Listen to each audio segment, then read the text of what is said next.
wherever you may be, and welcome to Observations for Our Time. We have Scott and Kirk here today, and we're going to begin just with a bit of a diatribe. I was reading one of my news feeds this morning, and the headline was that Donald Trump was scary when it comes to his comments about Islam and Muslims. And I can only assume that this numbskull writing the headline and the article was addressing his most recent statement where he said, I think Islam hates America. Now, it is true that a religion isn't isn't an individual. So while a religion can inspire people to hate, and Islam certainly does that, and Islam is responsible for the hate, and the fact that most Muslims do hate America, and that Islam is an extraordinarily hateful and violent and despicable religion, and the fact is that 99% of all terrorist acts worldwide are perpetrated by Muslims. All that being true, it is rather astonishing that we have entered a period of time where if you wish to work in the media, newspaper, radio, television, if you wish to engage in politics, if you want to manage a large business, if you want to work in any academic institution, you are required to be inaccurate. It is not possible to be politically correct and accurate at the same time. Those are mutually exclusive concepts.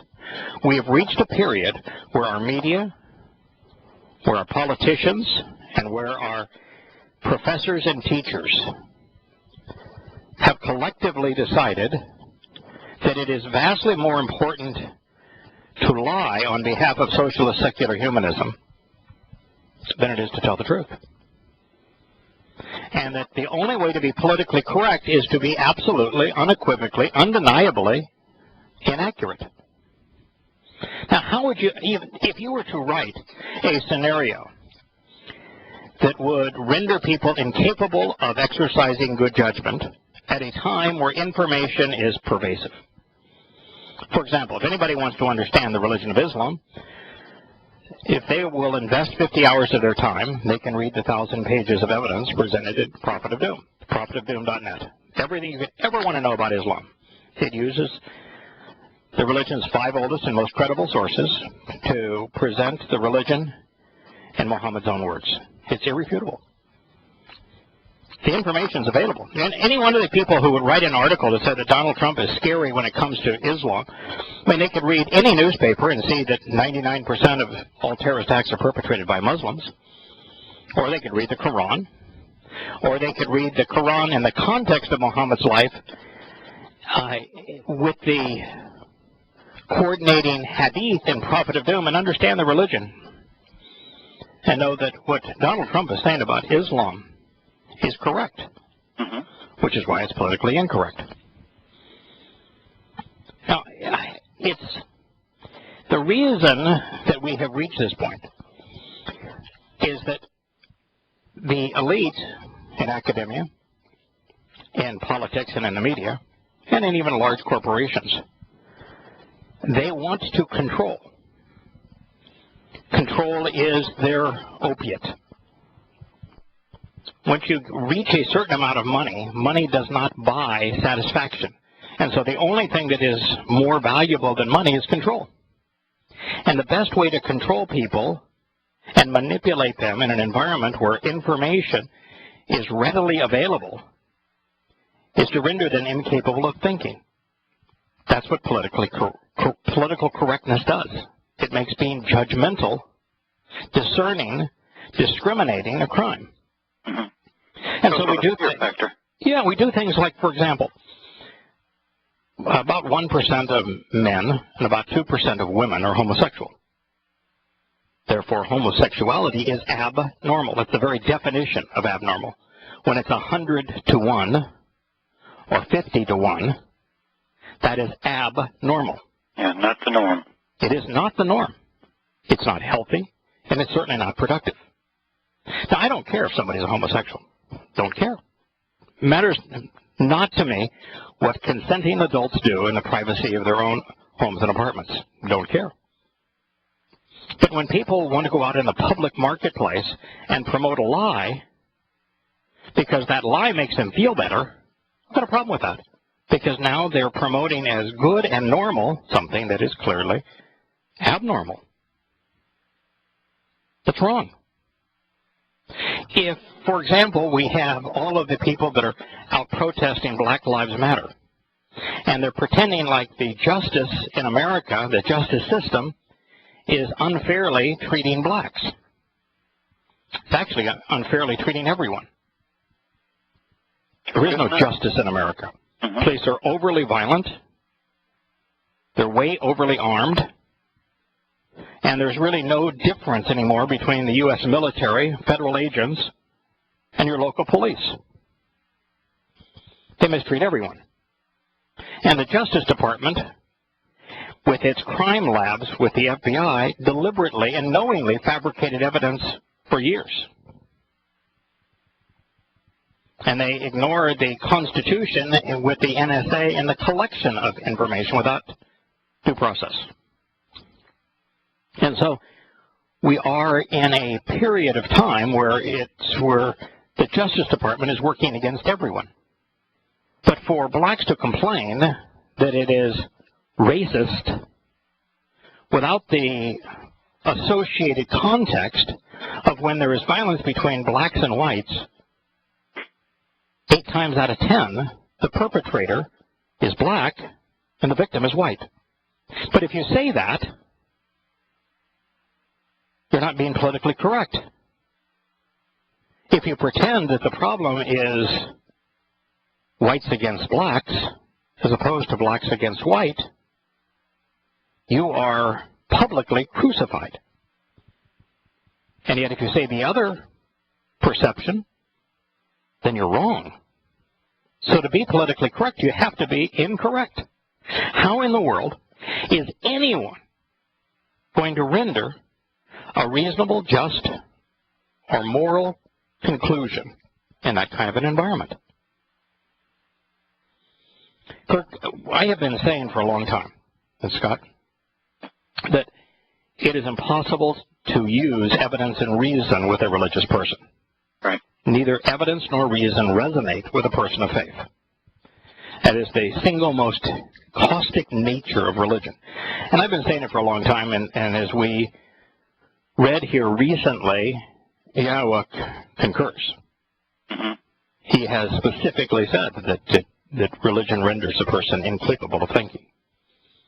But you know, the problem is that while Christianity is clearly the largest and most debilitating religion, and therefore the most deadly religion of all time, and today Islam is the second most popular religion, the third most popular religion on the planet is socialist secular humanism, atheism, and various forms of political agnosticism. Mm-hmm. I'm here to tell you that those who are socialist secular humanists, who would claim that they are driven by reason, are as unreasonable as people of faith. Mm-hmm. Well, socialism is communism, is Nazism, is all that. That's right. You know, can you imagine that in Europe, where this indoctrination, or not indoctrination, this flood of Muslims coming into Europe by the millions, it's debilitating. It's economically debilitating because they don't work. And it goes right back to Muhammad. Muhammad didn't work. Mm-hmm. And Muhammad did not create a religion that condones work, condones barbarism, stealing, terrorism. The Islamic economy during Muhammad's time was organized crime. Still is.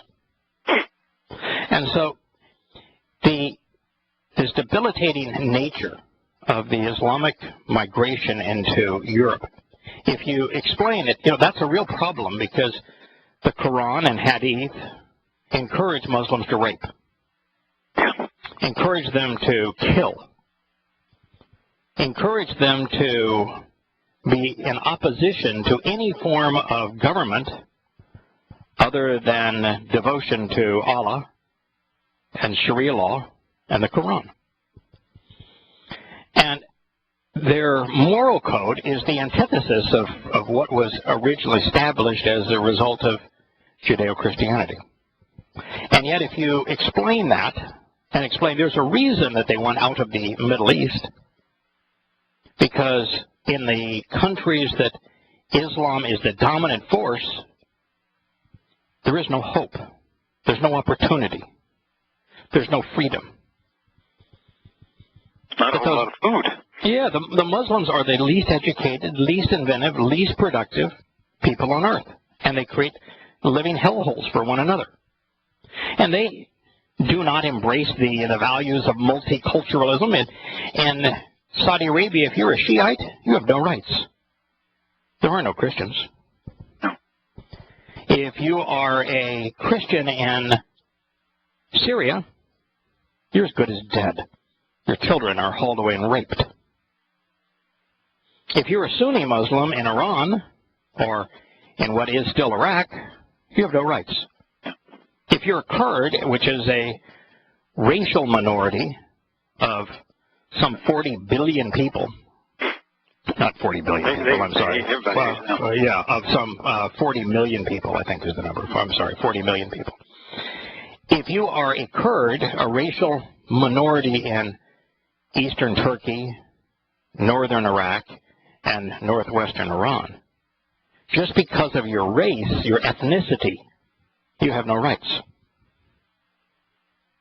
And yet, if you expose any of that, talk about it honestly and openly, if you actually explain what the Quran and Hadith say, what Muhammad did, the fact that he was a terrorist and a pedophile and a rapist and a mass murderer and a slave trader and a kidnapper, and that those were his primary proclivities, then you're called an Islamophobe.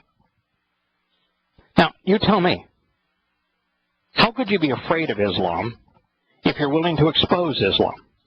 Since Muslims respond to such exposure by threatening to kill, those who do. You would be the antithesis of an Islamophobe. But yet in the media, you can say Islamophobe of a critic of Islam, and you're considered enlightened when your statement is stupid. Now, you also left out the part where Islam is totally racist towards blacks. Oh, of course. Africans. Look what happened in the Sudan. How do you embrace that and put that in your little group of... And the Sudan is a mess by any standard. Sure. But in the Sudan, the Arab Muslim government in Khartoum, in a genocidal rage, wiped out 2.5 million Africans. Now, the Africans that they killed, because the Arabs have no respect in Islam for Africans, were mostly Christians and animists. And when the Muslims, the Arab Muslims, killed African animists and Christians, 2.5 million of them, no one seemed to care. Mm-hmm. When they started killing African Muslims and the Darfur region of the Sudan, then Hollywood had a conniption fit. Mm-hmm. Big rallies around that, but they only killed about 100,000 African Muslims, the Arab Muslims did. And so, yes, Islam is racist. The elitists are criticizing Donald Trump as being a sexist, as being misogynist, as being in opposition to women. Now, I've never heard anything that he said other than, his criticisms of the Fox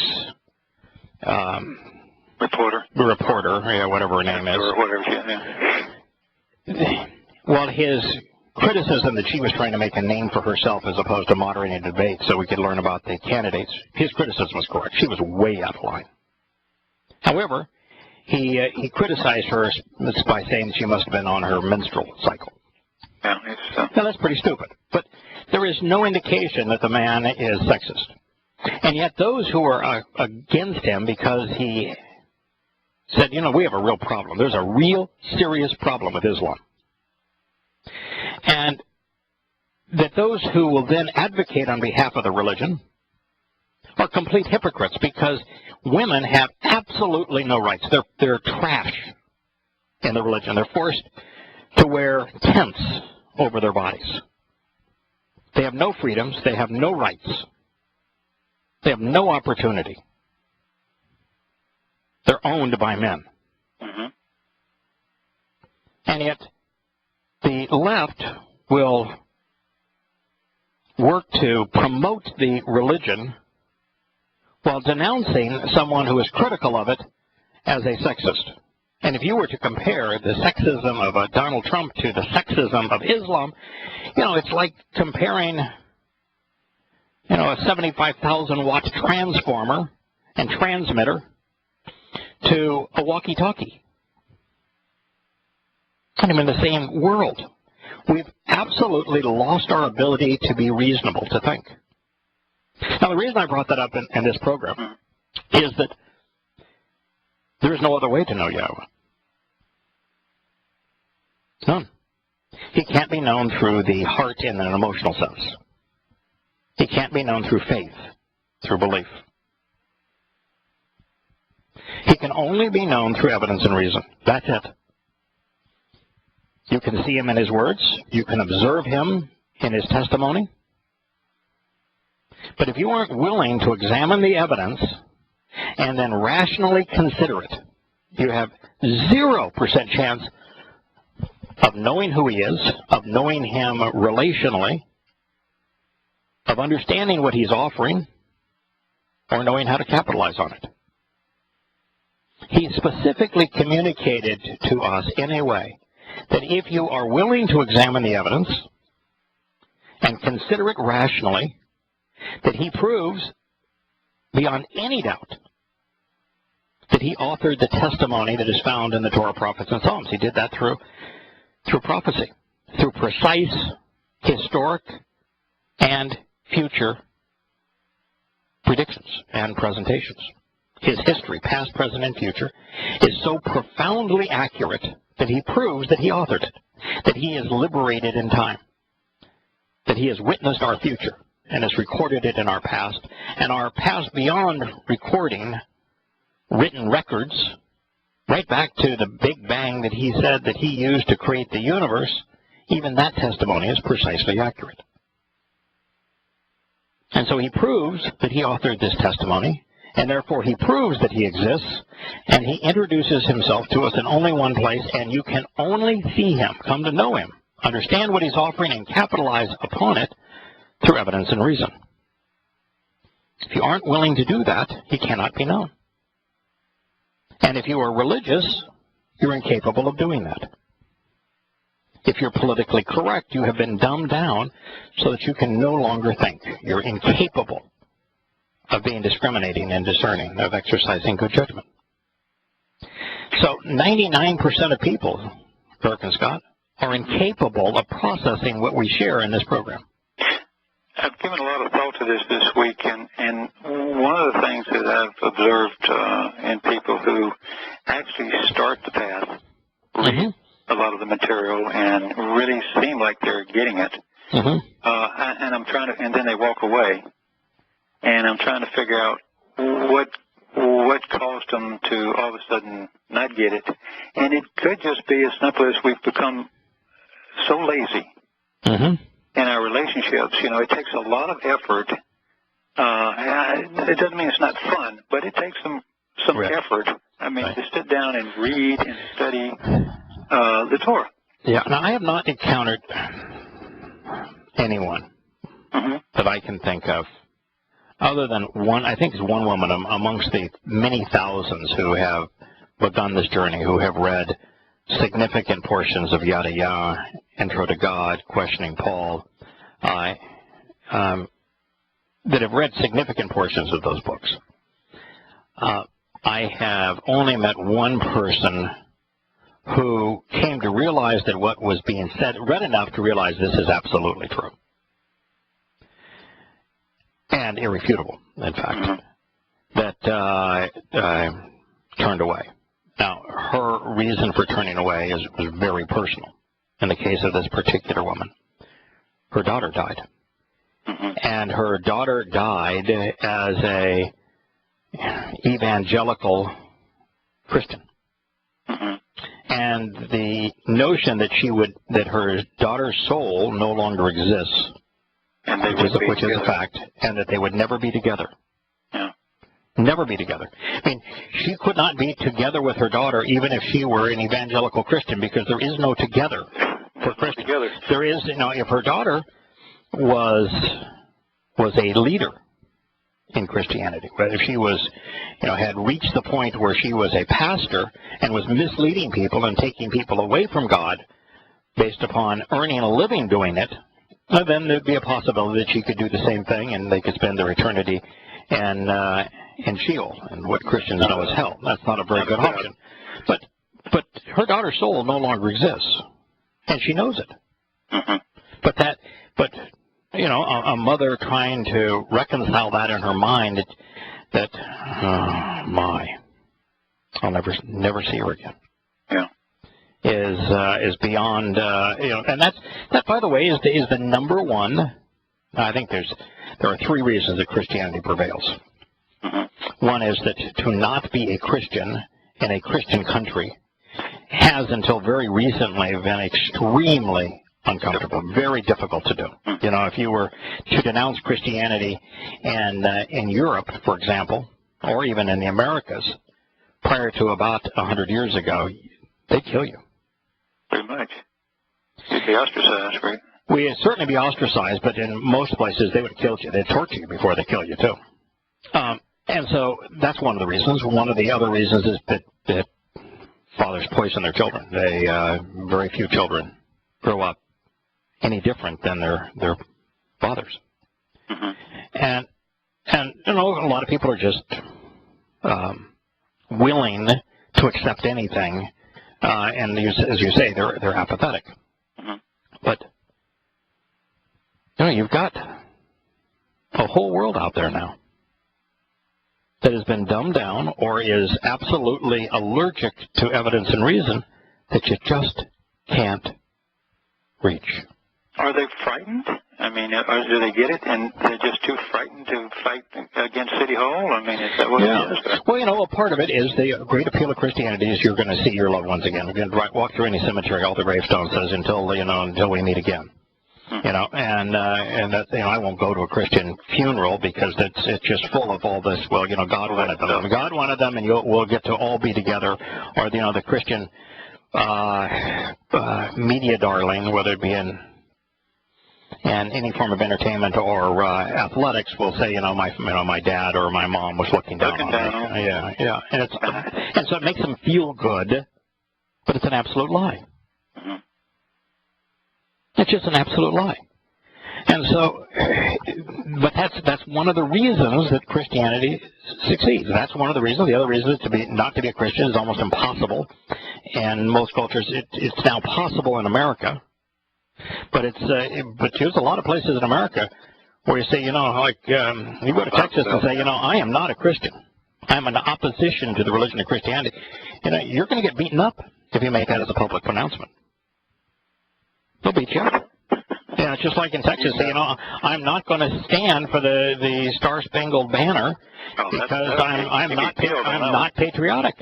I'm in our home in Ohio right now, and the guy that's running for Congress shows pictures of him as a Marine with his MR-16, his assault rifle, and he says, vote for me because I have the patriotism of a warrior. God, I want to puke. So did Shaul. Yeah, so did Shaul, King Shaul. Worked out really well for him. So there are lots of reasons that people cling to the religion. They fit in, they belong, it makes them feel good. But so long as you're religious, you have a 0% possibility of knowing God. He's not going to allow anybody who is religious to enter his home. He's not going to have a conversation with somebody who is religious. And it's the first requirement for participating in the covenant. And there is no salvation, there is no entry into God's home, there is no relationship with God apart from the covenant. And the first condition of the covenant is to walk away from Babylon. And Babylon is symbolic of religion. You know, I ran across something late last night. I know that, and for those who are listening to this who have already received the 4th chapter of Observations for Our Time, there's a mention late in the chapter that when it talks about leprosy, that we're going to turn and consider at the end of the chapter Numbers 5. And they get to the end of the chapter, as the chapter's on Psalm 91, and there's no presentation of Numbers 5.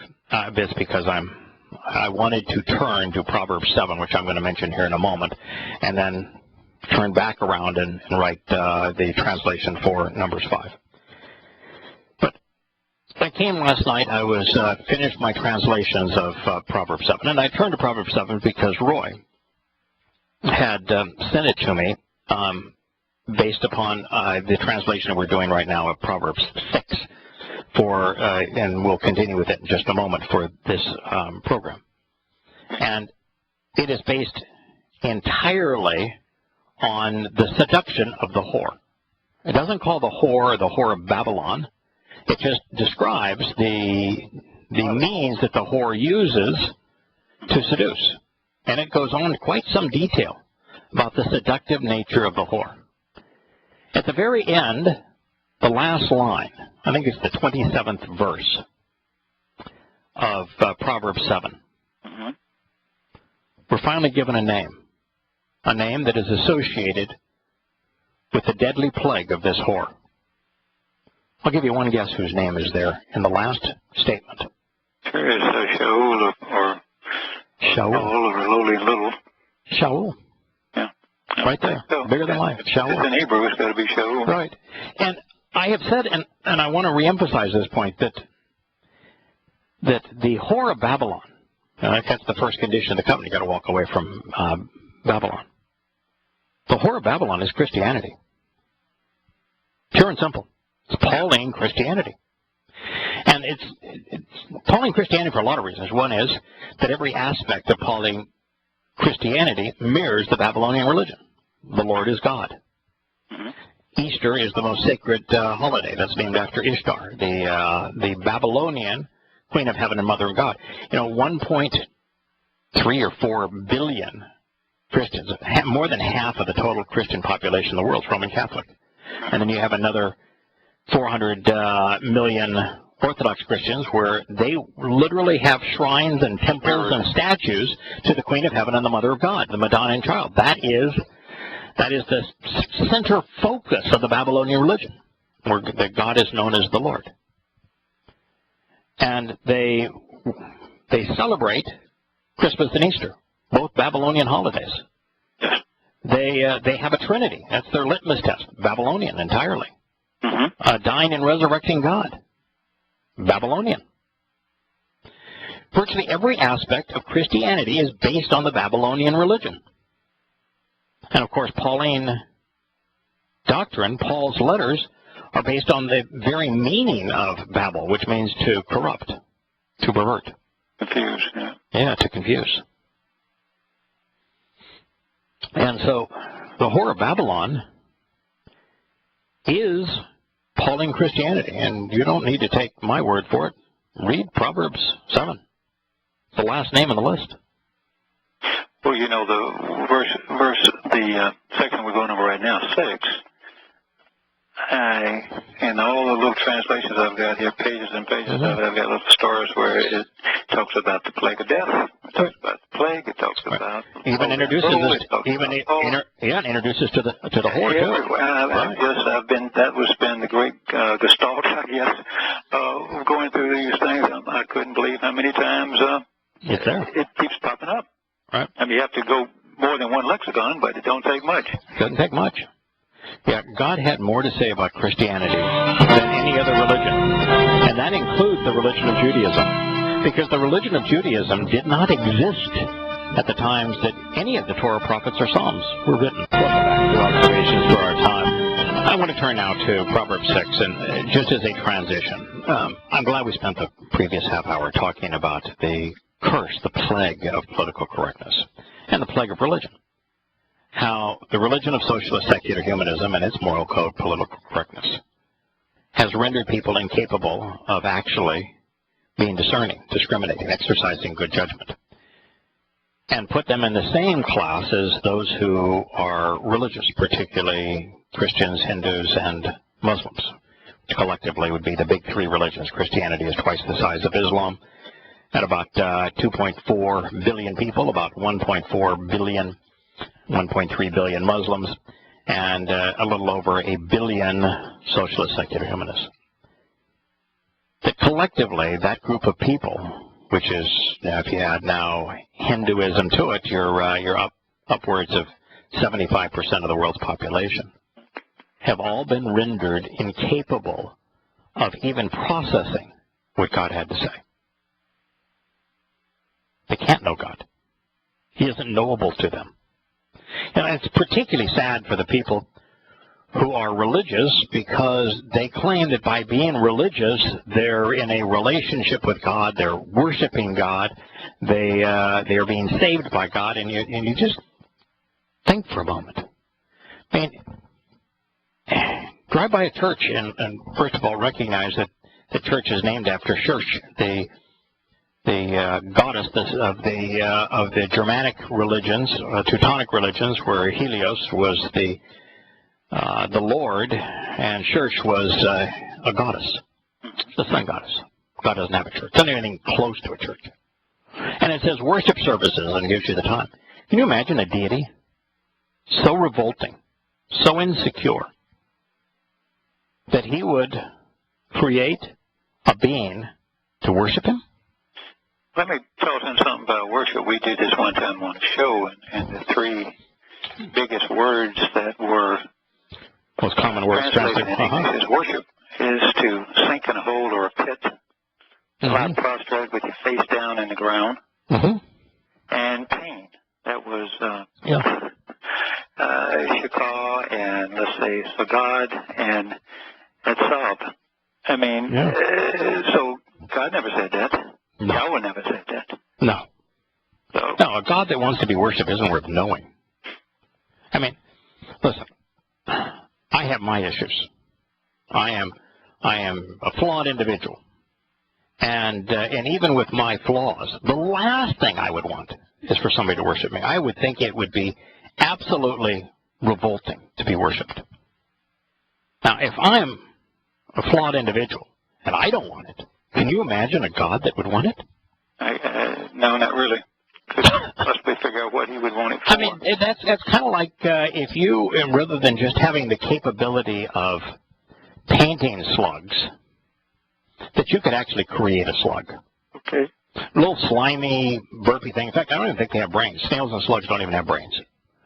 So it's just it's this slimy, slurpy thing that just goos up everything, and it's on their belly, and you, Kirk, in creating the slug, have decided that you want all slugs to worship you, and any slug that won't worship you, you're going to throw into a fire. Step on them and throw them into a fire. And if they do worship you, you're going to give them the opportunity to burp out, Kirk, you are the best. Kirk, you are the most wonderful. Kirk, I love you so much. These brainless, slimy little critters. How's that going to make you feel good? Well, that just raises my status so greatly. Yeah. So, people wake up. We were speaking of Islam being stupid, but you imagine the heart of Christianity is that God died for their sins. Say what? And they killed him. Yeah, man. If man can kill God, he ain't much of a God. He ain't very powerful. Man can't kill God. God can't die. No. A God worth knowing is immortal. Your own accounts, your own eyewitness accounts tell you that he didn't die, that God didn't die. And the last statement was, my God, why have you forsaken me? Why have you left me? Put it together, folks. It's not hard. And you've got a religion that is comprised of Babylonian myths, and yet the highest-ranking person in that religion, well, he'll celebrate Easter and Christmas. Think about Easter. I mean, it's even named after the pagan goddess Ishtar. And you have to be absolutely out of your ever-loving mind to be a Christian. I mean, just think of the stupidity of believing that God inspired Paul to contradict and annul everything that he had said and done. Yeah. I mean, think of the stupidity of that. You have to be absolutely a moron, incapable of thinking rationally, to believe that there is a Christian New Testament with half its books being written by a man who contradicted and annulled everything God had to say. Well, you have to be a moron if you understood that, and then you continue to be a Christian. I mean, you just, once you studied it and you said, well, gosh, he contradicted him everywhere. Well, all you got to do is read the first 10 pages of the book that you call it Matthew, but Matanyan means Yahweh's gift. Mm-hmm. Now, it's translated out of Greek into English when the words were spoken in Hebrew, and it loses a lot in translation. But just read it in English. Read the instruction on the Mount and see what Yahusha said about the Torah. See what he said about the wolf in sheep's clothing. See what he said about those who call him Lord and claim to have done miracles in his name, to cast out demons in his name, and built mighty edifices in his name. And he says, I don't know you. Get away from me. Those of you who are Torahless, get away from me. And he tells that the wolf in sheep's clothing would take you away from him. Mm-hmm. In the context of annulling the Torah. And he even says that the one who would annul the Torah will be called lowly and little in the kingdom of heaven. That's what Paulos means, lowly and little. You know, all you have to do is read Matanya 5, 6, and 7, the instruction on the Mount. That's all you got to do. And at that point, you know that Yahusha was not only Torah observant, he was literally walking out of the pages of the Torah. He was the living embodiment of the Torah. And so a religion that would negate the Torah and replace it with a New Testament, with a new and different covenant, is wholly inconsistent with his testimony. Mm-hmm. You have to throw the whole thing out. Right. And the moment you're Torah observant, if you follow Yahusha and you're Torah observant, you can't be a Christian anymore. No. The easiest walk I ever made. Yes. It's so obvious. And while there are things that you give up. You know, if you have loved ones that have died, you will never see them again. Well, but you never would have anyway. But you're not giving up anything because you're never going to see them anyway. You know, you won't be able to go to church and rub shoulders with people that you wouldn't see any other way. Because God won't tolerate anyone in his family that is religious. You get better friends. Get better friends. You save your money for something worthwhile. You know, why pay people to lie to you? Yeah. Exactly. How much did Yahweh charge you for access to his testimony? Not a darn dime. Not a dime, yeah. Here's what he had to say. My son, choose to be spared and remain safe by closely examining, attentively focusing on, so as to be protected and preserved by complying with. That's Natsar. Natsar is a really great word, and I'm starting here on Proverbs 6:20. The reason I like Natsar so much is that it is equal parts observation and salvation. Uh-huh. It is observation that leads to protection. If you observe what Yahweh has to say, and observe doesn't mean to do anything but open your eyes, read the words, and consider their meaning. Uh-huh. Read and contemplate. That's what observing means. And it's equal parts observe and then restoration, protection, rescue, salvation. Yes. Because the the natural consequence of being observant is to be saved. Now, the covenant doesn't even mention salvation. It doesn't need to. It's implied. It's a byproduct of the covenant. Yep. But if you read what Yahweh's offering in the covenant, and you pay attention to what he has to say, and you consider it, it's so reasonable, so rational, so beneficial, you will capitalize upon it. You'll act on it, and the result is that you will be saved. You know, this is kind of profound. I'll just tell you a thought that came to me when I read it earlier today, that this is the opposite of what Christians pray to get close to God. God asks you to read what he has to say. Right. He's not that interested in what you have to say. And that means he don't love you. He just ain't that interested in what you want to say. Your answers are already written. Yeah, he doesn't want you to ask him what's your will for my life. He doesn't want you to ask him to save you. And you don't need anything because I'm going to take care of you. That's He's already provided the means to salvation, and if you don't want to read what it is, if you don't want to avail yourself of the plan that he provided, then go away. But I mean, you know, the Billy Grahams of the world, they'll start you out with a prayer. Right. Going, you know, you're going to talk to a God that you've never listened to. You pray, you know, it's just like, that ain't what it says here. Yeah, you're going to talk to a God that you've never listened to, and you expect that God to listen to you, even though you're unwilling to, even though you're not willing to listen to him. Yeah, exactly. Natsar is three letters, and since this is right up your strong suit, Kirk, the three letters are Nun. We have the Nun. And then the TS. Sound, and the R. And the R. So why don't you tell us, let's begin with the last letter. What is the Rosh? Rosh is a face, as a head, as someone observing, concentrating with their faculties. Right. So it shows eyes and ears and a mouth, the head. Yes. And the big part of the head is the enclosure where the brain is. Right. So it's an observant observant and thinking person, a person who first and foremost, in fact, Rosh even means first and foremost. Right. Who is first and foremost observant and contemplative. Right. That's the Rosh. TS. Facade. Yeah, that's a man lying down, resting. Yeah, but what is when you see the TS in any word, what does that word mean? Signpost. Oh, signpost on the way. Yeah. For example, Zion isn't written with a Z; it's written with a TS. Right. The Hebrew word for righteous is really the Hebrew word for right and upright. Sadak. Right. Oh. Begins with a TS. Eretz, the promised land. In the midst of it, the Eretz is the TS. Signpost along the way. That's what the TS means.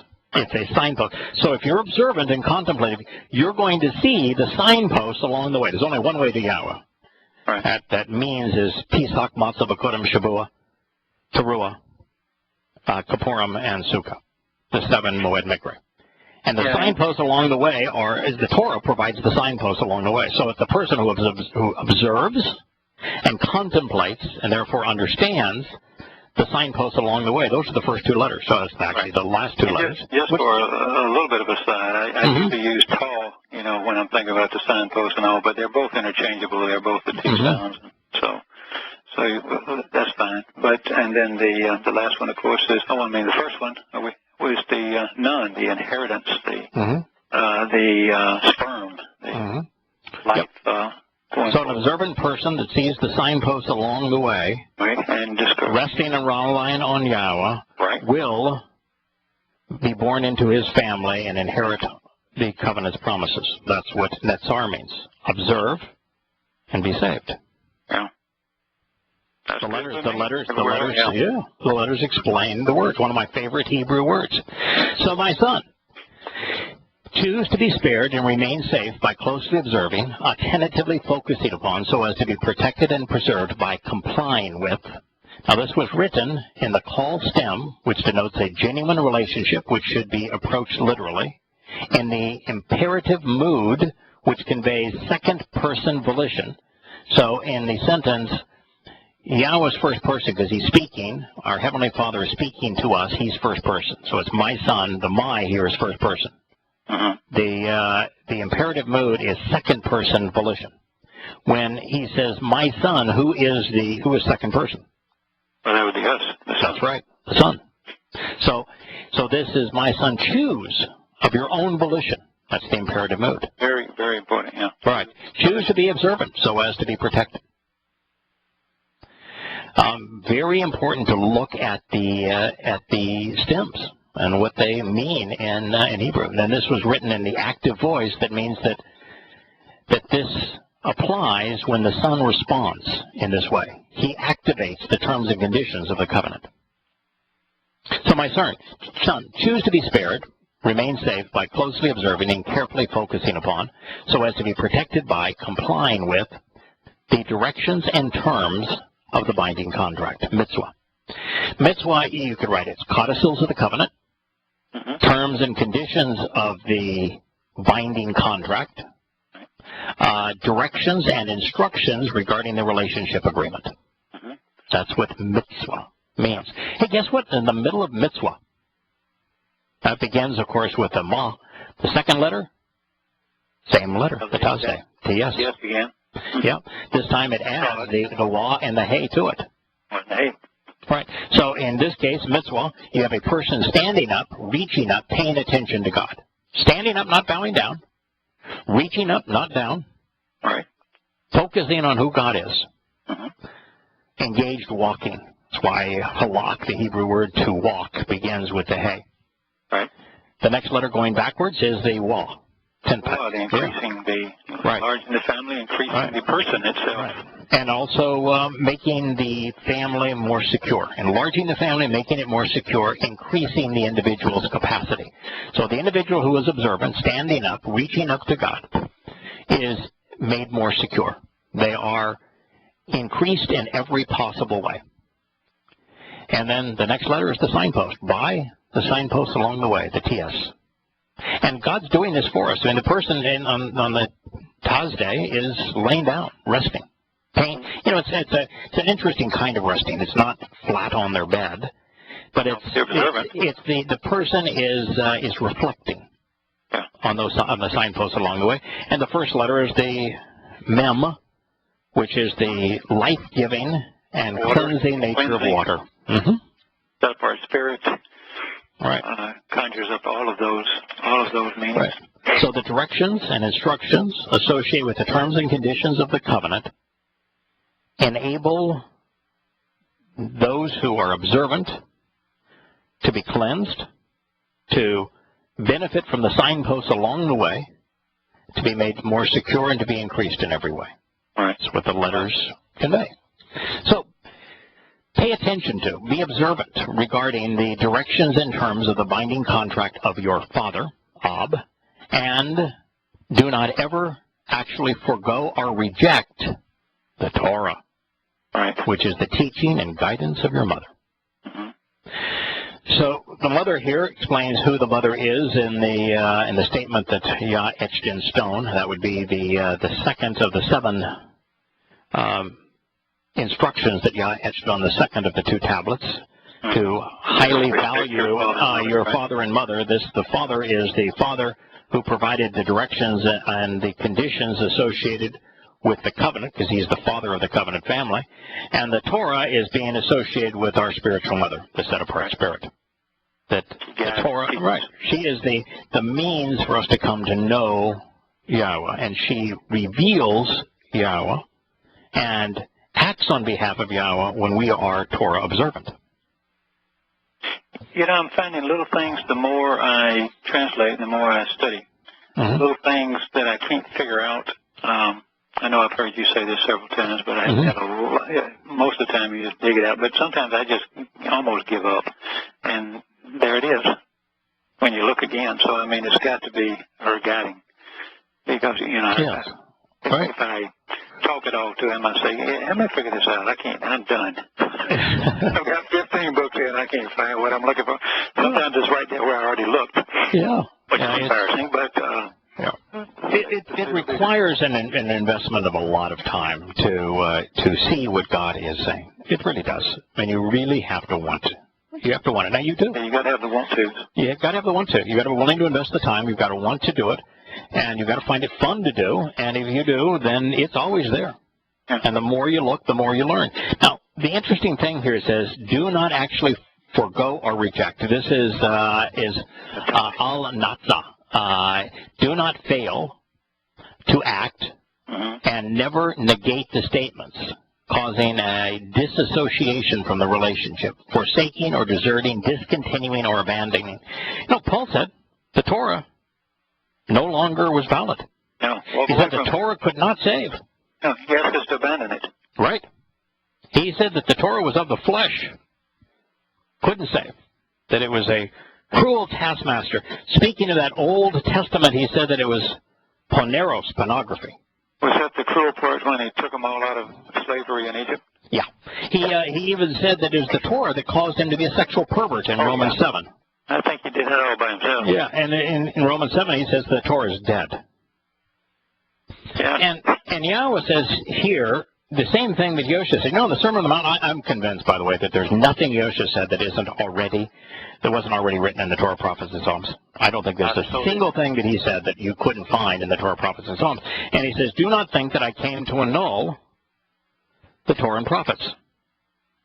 And here, Yahowah says, do not annul, do not reject the Torah and Prophets. Don't leave the path. I've given you the means to know me. I have given you the means to engage in a relationship with me. I've given you the means to be adopted into my family. I've given you the key that opens the door to heaven. It's all the covenant. 5 terms and conditions, 5 benefits. They're all presented only in one place, which is the Torah. Don't reject it. And what did Christianity do because of Paul? They walked totally away. Well, rejected it. Yeah. And if you're rejecting the Torah, who are you also rejecting? Yahowah? Well, your mother. Your mother says the Torah is the Torah of your mother.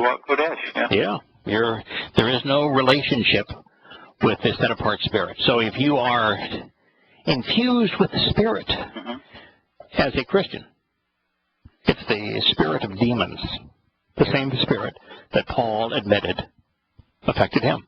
Now, the conditions of the covenant are really straightforward. Walk away from the political and religious babble of your country. And religion. Trust and rely on Yahowah instead. Walk to God and become perfect along the path he has provided. Closely examine and carefully consider the terms and conditions of the covenant and circumcise your sons. Right. The benefits are eternal life, becoming perfect, being adopted by God into his family, being enlightened and thereby enriched, and becoming empowered by Yahowah. That's it. Nothing more to it than that. No. Now, you can't act upon that until you know who Yahowah is, which means you need to read the Torah. You can't understand that sufficiently to engage in this relationship without reading this in the Torah. Our quick summation of it is insufficient. It's accurate, but it's insufficient. It's a wholesale mind change that is required. And that mind change is, are you going to abandon, walk away from politics and patriotism and religion and political correctness and embrace the truth? Are you going to be observant, closely examining and carefully considering what God had to say? And I found one of the reasons you don't want it to be quite so shallow, with just this is what it is, do that, or whatever, is that when old Satan comes around, or when people doubt, when the doubts come or whatever, if you're not armed, if you're not sufficiently study, if you haven't sufficiently studied enough to be real secure that he proves what he says, then it's a dangerous place to be. Yeah, in fact, the passage we just read is the first statement after God says, these are the abominations that I hate. Yeah. And he's speaking that the abominations that he hates only address 2 people in all of recorded history. Well, one person in recorded history who was not yet alive, in fact would not be alive for 1,000 years after this was written, and one person who is alive today but has not made themselves manifest. It's written for Paul, and Paul is the only historical person who meets every one of the criterion of what God calls a hated abomination. But the person that it speaks of that is yet future, although this individual is probably very close to 30 years old today, is the Torahless one known to Christians as the Antichrist. It is identical. The Antichrist will be so like Paul that when he arrives, Christians are really going to think there's no chance this is the Antichrist because he's a Christian. Anyway, it's the same of both. But the whole thing here on paying attention to the Torah and to the covenant is you're not going to be fooled by the plague of death, by Pauline Christianity. If you know the terms and conditions of the covenant, you're not going to accept a new covenant and a New Testament. You're not going to be fooled by it. And if you are observant of the Torah, you're not going to accept a Christian Pauline New Testament. The religion of Christianity is destroyed. This is the antidote, the only antidote. That's why God gave it right after the things. He says, these are the things I hate. These are the abominations, the 7 abominations. Well, here's the antidote. Choose to unceasingly, that's written in the imperfect, which means on an ongoing basis. It was also written in the imperative, which means that it's subject to second person volition. So choose to unceasingly fasten them upon your heart, continuously electing of your own free will to place them as an adornment upon your neck. Now, the heart was not the seat of emotion. The heart is take something to heart means to know it so well that that it becomes part of your character. It's part of your inner nature. It becomes essential to your attitude and your motivations. It was considered the seat of judgment. So choose to unceasingly fasten them to that part of your inner nature that defines who you are, provides your perspective, and that is the place that you go to evaluate evidence and render a good judgment, a sound decision regarding the evidence. That's where he wants this. That's why when Yahowah returns, the first thing he's going to do is he's going to write a perfect copy of his Torah inside of his children, the children of the covenant. He's going to reconcile his relationship with Yisrael and Yehudah, and then immediately he's going to write a perfect copy of the Torah on our hearts. He says that in Jeremiah 31, which means, by the way, there cannot be any Christianity. You couldn't have annulled the Torah if, in fact, that Yahowah's means to affirm the covenant is to write a perfect copy of the Torah inside of us. He's going to write it on our hearts, because not the organ that pumps blood, but on our seat of judgment. So it provides our perspective. It enables us to exercise good judgment. So that's where he wants us to put it. Then he wants us also to have it be an adornment upon our neck. Now, God is opposed to jewelry. I mean, every time that you see him speak about jewelry, like he's in Proverbs 7, he says, the women are walking around with these ankle bangles, and he says, instruct into a person wearing an ankle, the tinkling of an ankle bracelet is an absolute waste of time. You're just completely wasting your time. They're more interested in the sound made by the jingling of their ankle bracelet, and it's more like a fetter to them than reason or evidence. So God's not in favor of jewelry. So he's not asking you to go and have a necklace and put on the necklace a Torah passage. Our voice emanates in our throats, in our larynx. We breathe, our nephesh breath goes down and up our throats. We're nourished by what we take down our throats. And so the purpose of this is to say, let it be what nourishes you. Let it be the words that you speak. Let it be the essence of your soul. So speaking of the Torah and set-apart spirit, as well as the mitzvah, which is another feminine noun, the A-H, the ending, the hey, makes a noun feminine. That's kind of interesting that Yahweh's name ends in an A-H, saying that he has maternal and paternal characteristics. Also suggests that since there's two heys, two people standing in Yahweh's name, that the second of the two represents mothers. The first of the two represents fathers, and so you have, in all likelihood, the intent was this is Abraham and Sarah, the mother and father of the covenant, representing Yahweh, and our spiritual mother, the set-apart spirit.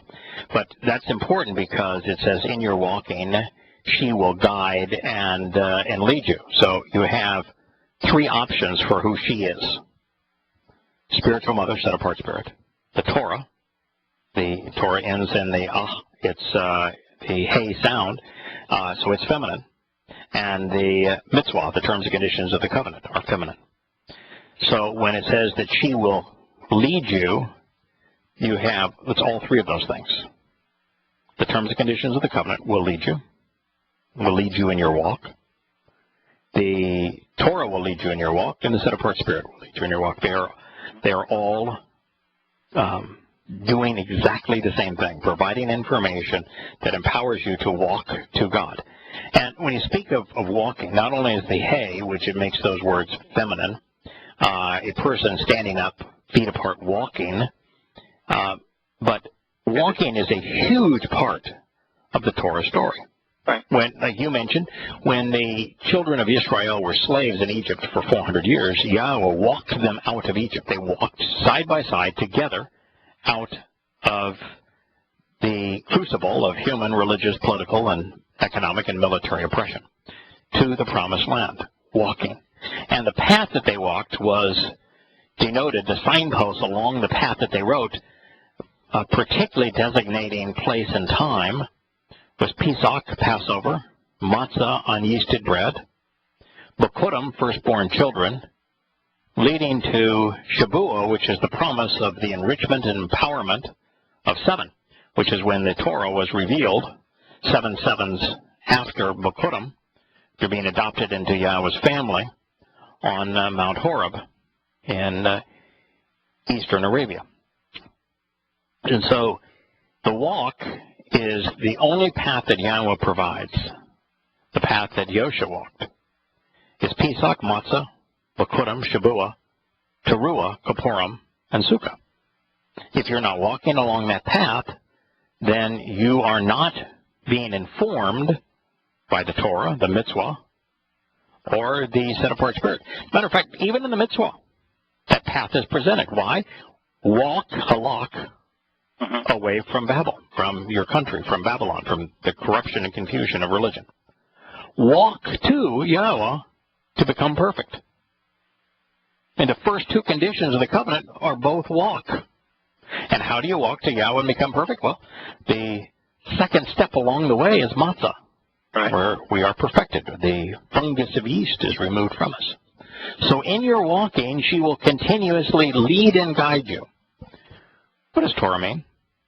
Torah means guidance and teaching, leading you down the path to where you should go to live.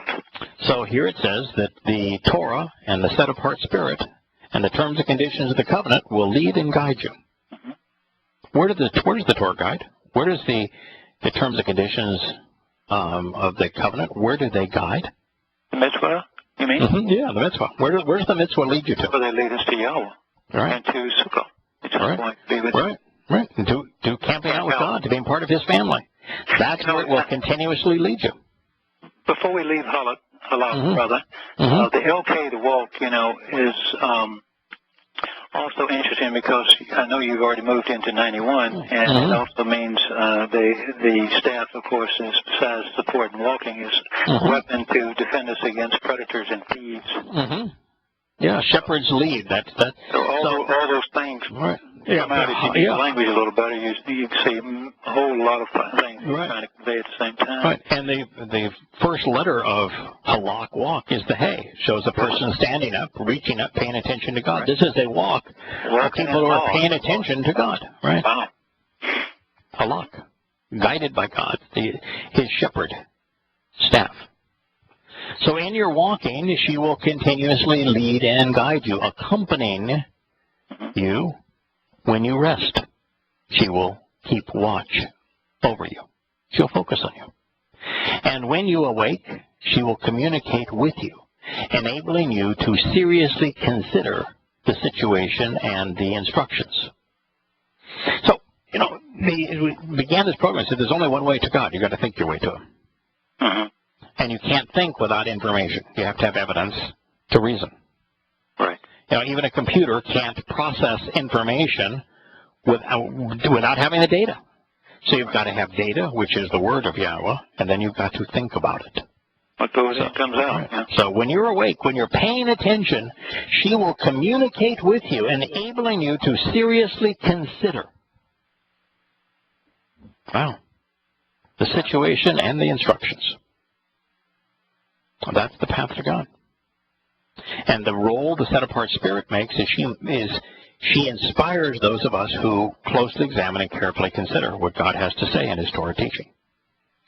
This is very consistent. I mean, all you have to do I was going to say, it's translate the you words. can hear it all from anything. It's always consistent. Right. Over and over. Yeah, when you're alert, that's when this is going to happen. Not when you're apathetic, not when you're lazy. When you're alert, she'll communicate with you. And it's siach. She will direct you. She'll provide the information that you need to guide you, focusing on the apparent thought behind what is being conveyed, pondering the reasons for it. Very strong. And it says, the next statement is, for indeed. Now, this is something that you have to think about to appreciate. For indeed, the prescriptions and conditions of the covenant, the mitzvah, are a lamp illuminated by olive oil, and the Torah is light. We live in a dark world. You want to see the light? Read the Torah. You want to know God, who is light? Read the Torah. You'll see Him right there. And what is it about light? Where light exists, there is no darkness. Right. Covers everything dark. So, immediate right. That's why you walk to God and become perfect, because He is light. The moment His light shines on you, you're perfect. Yeah, it's not a metaphor. It's a real deal.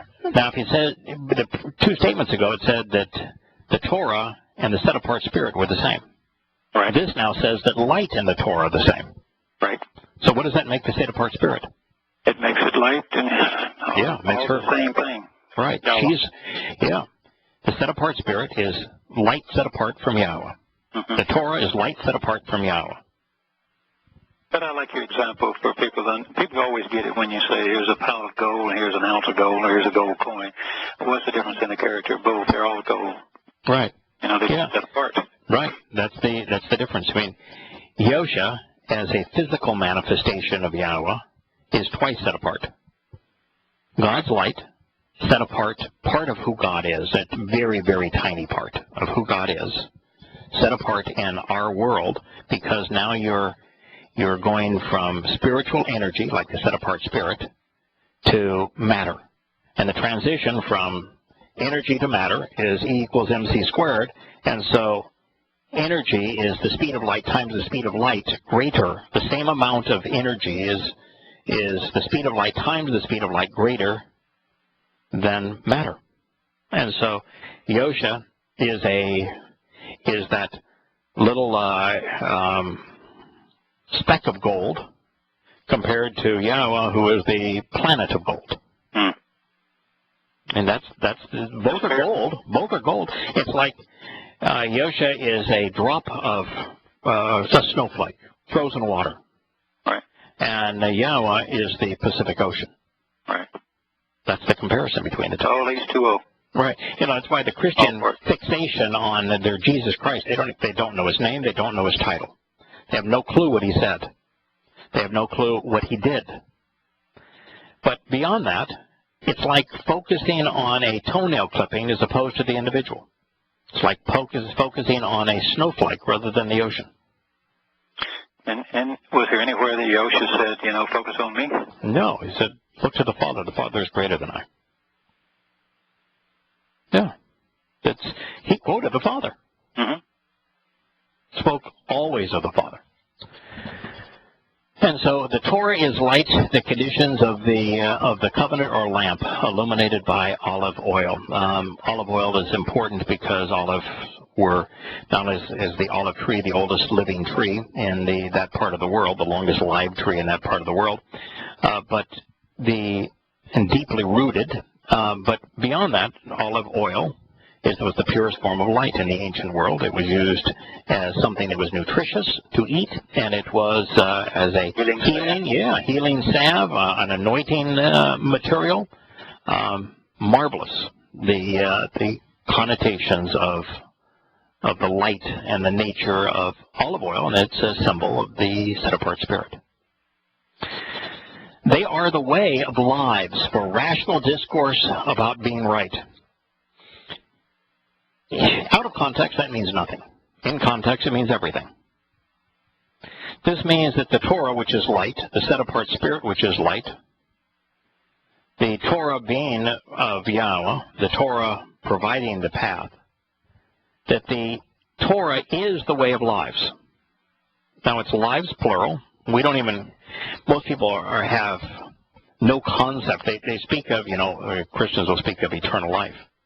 And they have no concept that eternal life begins right now. Yeah. It's not something that's awaiting you. It's something that begins right now. And so we have this mortal life, which the Torah was written to enhance. I know that for certain, Kirk, that your life is better as part of the covenant than it was not as part of the covenant. I have no argument there. So it's the way of lives, the life that we're experiencing now and the life that we will experience as light in Yahowah's eternity, and exploring the wide variety of six-dimensional universes that will be created. They are the way of lives. So if you want to live forever, the way that you do that is you observed the terms and conditions of the covenant relationships as they are presented in the Torah. If you do that, then you will know the way of lives. It's the only way of lives. And also for rational discourse about being right. Yeah. Nothing is more important in relation to Yahowah than being right. This is not right in the sense of winning an argument with God. This is right in being when we are tested, if you will, on whether or not we came to know Yahowah, whether or not we used His name, whether or not we acknowledge the terms and conditions of the covenant, whether or not we've come to revere and respect Him, whether or not we've acted upon this covenant relationship, whether or not we've done what He has asked us to do here, be observant, closely examining and carefully considering the terms and conditions of the covenant and the Torah's teaching. If we've done that, then we're going to be right relative to everything that God has to say. Yeah. And that is the ultimate goal. You want to be right when it comes to knowing who God is. You teach art. Right. And you present in that arts class, you need to test people's knowledge, whether or not they understand what it is that you've been teaching. And so you'll give a class on pigments, or a class on perspective, or a class on light. And there are answers which says, yes, you understand, and therefore you can engage and do this, and there's answers that are just wrong. And it means you can't do it. Yeah.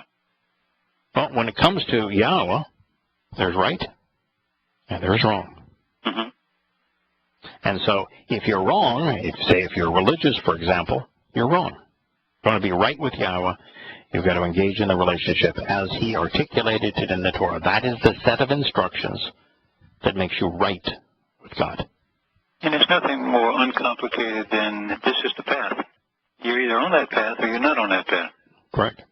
You're either part of the covenant or you're not. Yeah. And there is not a new one. There never will be a new one. There is definitely not a second one. No, there's no running around it. No, and it doesn't matter what's in your heart. And this is the thing that is so different between Yahowah and religion, relationship with Yahowah and religion. All that matters, whether or not you're in a relationship with Yahowah, is whether or not you're right regarding acting upon what he said, understanding it. But in religion, it's about being good. It's about being a good person, about doing good things, about not being a bad person, about not doing bad things. God doesn't really care. God also knows ain't nobody good. I mean, how many times do you have to say so? Man is not good. Right. He has some wonderful qualities, but he ain't good. Let's just say that you pay no attention whatsoever to the covenant or to the Torah. You reject both. Mm-hmm. But you are insanely philanthropic. And every little old lady that you've ever met in your life, you've opened the door and you walked across the street. You have devoted your life to building theaters and parks. You've never said a swear word in your entire life. You not only are learned, but everything that you've learned, you've taught others. You dress humbly and you provide clothes for the poor. You are really good, but you're not right with God. What's going to happen to your soul? What's going to happen to your soul? It's diminished. It's going to disappear. Right. So the best possible person from a good point of view is going to cease to exist. And you look at Dode. He most certainly wasn't good. He did lots of bad things. And yet, from God's point of view, he's righteous because he was right. It's about being right. It's not about being good. God knows that it's impossible for us to be perfect. That's why he has provisions that make us appear that way. But you have to be right. You have to give the right answers when it comes to God. It also says that, speaking of the Torah, the conditions of the covenant, as well as the set-apart spirit, that they're not only the way of lives, but they're for rational discourse about being right, and for the purpose of you closely examining and carefully considering, so as to protect you from the woman who is evil, who she might be, repulsive, offensive, severing the relationship from the smooth and seductive tongue of the treacherous whore. I guess, who is the whore? Whore of Babylon. Right. The whore of Babel, the whore of confusion. Right. In fact, this whore is so prevalent that in the last comments that Yosha makes upon his return, is Babylon has fallen. The last thing that he asked before his return is, come out of her, my people, speaking of Babylon. Why? Because the most popular religion in the world is Babylonian Christianity. The whore of Babylon is Christianity, particularly Roman Catholicism and Orthodox Christianity, but it's Christianity. That's the smooth and seductive tongue of the whore. That's what it means, huh? And so by knowing the Torah, by observing the Torah, by prioritizing the Torah, right, you're not going to be fooled by the seductive nature of Christianity. Christianity is seductive. Oh, it's easy. And all you got to do is believe. Yeah. It's got its own little value system. It's got its own prophet. It's got its own carols and its beautiful and seductive buildings. According to Yahowah. Beautiful art. Yeah, beautiful art. According to Yahowah, it's nothing but a whore. It's the whore of Babylon. Now, for those who are of the belief that Satan is that ugly dude that's going to be goatish looking with the horns and a tail and red in color, I got news for you. Satan is the whore. Yeah. And she's beautiful.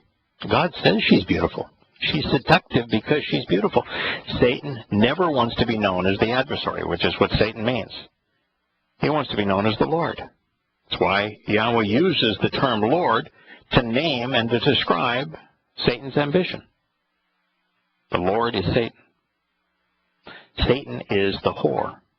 Satan's beautiful. A creature of light. Paul saw Satan on the road to Damascus, flashing light. Seductive.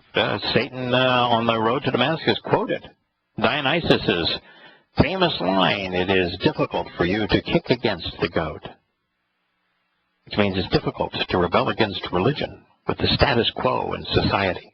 That's why Pauline Christianity embraced not only the Dionysus character of the Greek religion, basing his Jesus Christ after Dionysus, but also is based on Gnosticism, which was the political and philosophical and religious theme of the Greek religion, which had permeated Rome by that time. So he just accepted it as opposed to being opposed to it. So the whore of Babylon, this treacherous whore, is the one that Yahowah is trying to keep us from. And according to God, this whore is evil. And so today, an understanding of the Torah, what is the first thing, what is the primary thing, the most popular thing that the Torah annuls? That the Torah annuls? Yeah. Any other option? Well, how about Christianity? Oh, of course. If the religion of Christianity is Pauline's letters, Paul's first letter, Galatians, and then later Romans, are about a new covenant that's of the Spirit as opposed to of the flesh, that is annulling the covenant and also all of the instructions in the Torah and replacing them with a New Testament, a new covenant. Yeah. And so the thing that a close examination of the Torah will prevent you from being a Christian. That's right. First and foremost. The Quran claims that it confirms the Torah. Now, it's the antithesis of the Torah. And, you are so stupid to be a Muslim that it hurts. I mean, you really have to be an absolute nincompoop to be a Muslim. The Quran is the dumbest book ever written, the most immoral book ever written. It is inaccurate historically. It has no prophecy. Scientifically, it's a laughing stock. It's grotesquely immoral. And Muhammad was a pervert. It is the worst book ever written.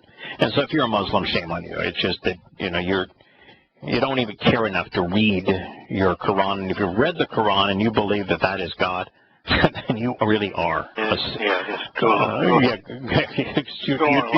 You deserve to be with Satan. Good luck with that. Yeah, particularly I'm going to worship a God that spends all of his time in hell, tormenting everyone that doesn't obey him. Yeah, right. Okay. Okay, pal. Okay, yeah, the God whose primary instruction is for you to be a jihadist and kill for him. And if you aren't a jihadist, says that you are a hypocrite and that he orders his good jihadist Muslims to kill you so he can torture you in hell, which means it's impossible to be a peaceful or moderate Muslim, according to the Quran. But in Christianity, it's Christianity's New Testament. Pauline Christianity is based upon annulling the Torah. So if you observe the Torah, the way that it keeps you from being seduced by the whore is it provides you with a foundation of truth that causes you to dismiss and reject Pauline Christianity. Yahowah gives a lot of little extra subtle clues. Where you translate here, Chong Lashon, it's just language and speech. Right.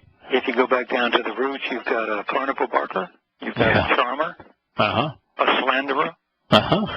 You've got a wagging of the tongue, as in Babel. Yep. Babel. Yep. I mean, he dropped so many breadcrumbs. Yes, you really Find do. your way back, you're in trouble. Yeah. So you just think looking.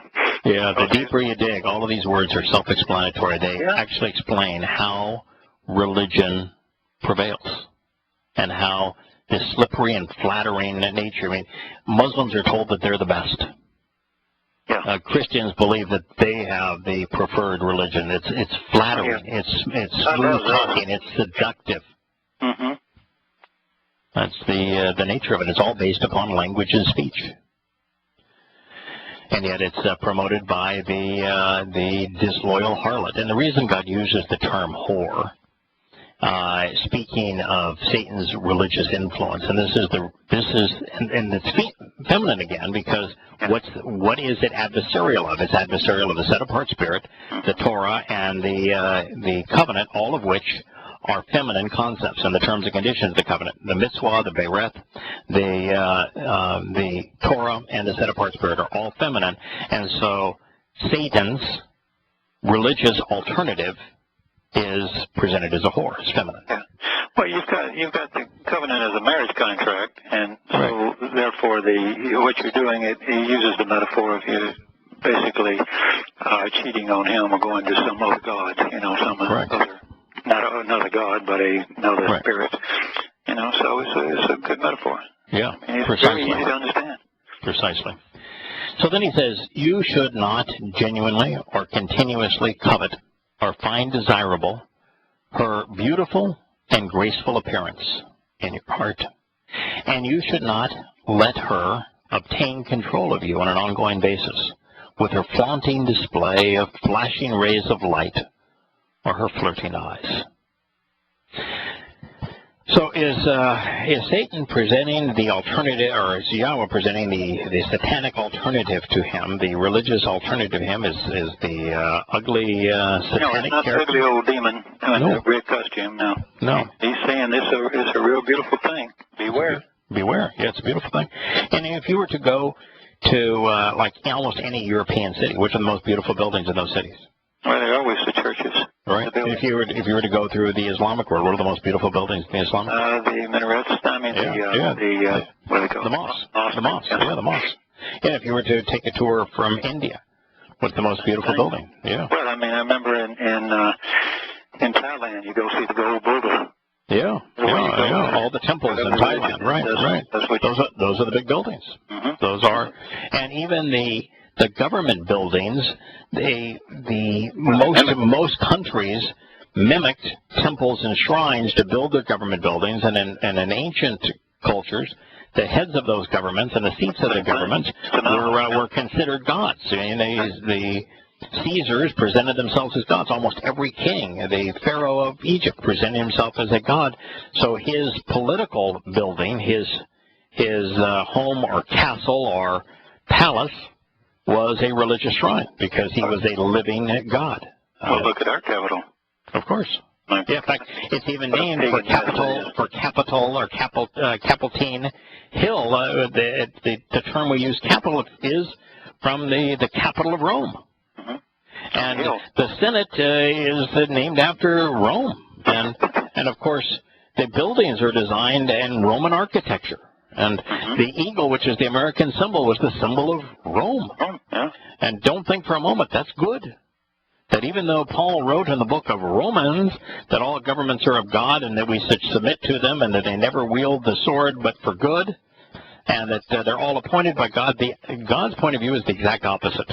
And not only is there no government that speaks for him, and that all governments are bad, of the Roman government in particular, he calls it the most treacherous, the most disgusting, the most deadly beast in all of human history. But he says of that beast that the empire of Rome will die, but out of the empire of Rome will become a beast that will survive to the very last days, which is why he's saying Babylon has fallen, come out of my people at his return, because the beast that grew out of the Roman Empire is Christianity, the Roman Catholic Church. And the country nationally that is the most like Rome today, particularly with its massive military projection of power around the world, is the United States. Absolutely. No denying. So if you were looking for the beast of the last days that grew out of Rome, from a nation, it's the United States of America, nothing close. From religion, it's Christianity, and particularly Roman Catholicism. And there is no other rational explanation. And all you got to do is read Daniel to know how much God is opposed. Leave no doubt what he's talking about. Yeah, and the beast is associated with the whore. This is Babylon.